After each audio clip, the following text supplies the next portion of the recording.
Nabigyan mo rin ng pagkakataon yung sarili mo na hindi lahat puro obligasyon.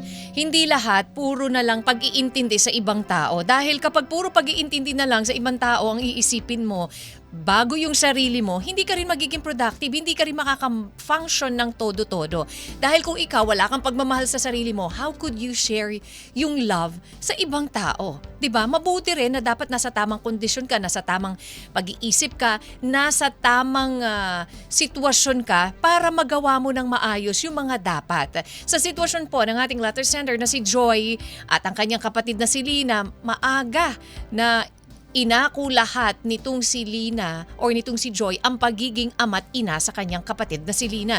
Hindi ganun kadali ka-vibes ha? Hindi ganun kadali maging isang magulang sa mga kapatid, sa isang kapatid. 'Di ba? Dahil lahat ng obligasyon ay kailangan mong punan na pagkawala ng mga magulang mo. Pero paano? Papaano naman ang sarili mo?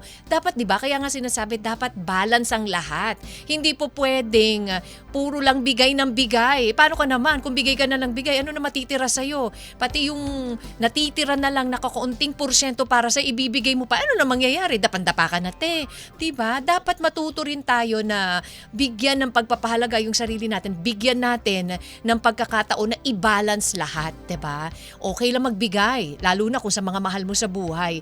Pero dapat magtitira ka rin para sa sarili mo. Ikaw ka-vibes, ano ba masasabi mo para sa ating sender for today? Sa ating pong letter na binasa at problema ng ating letter sender na si Joy.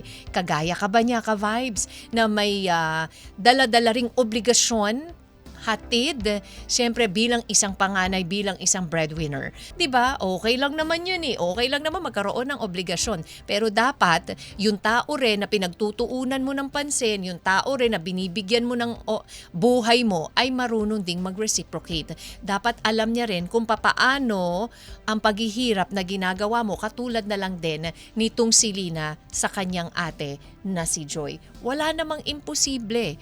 Kahit na mahirap, pwede pa rin malampasan yan for as long as you hold on to each other. Katulad ng ginawa ni Joy at Lina, they hold on to each other. Kaya, naging masaya ang buhay ni Joy kahit may paghihirap.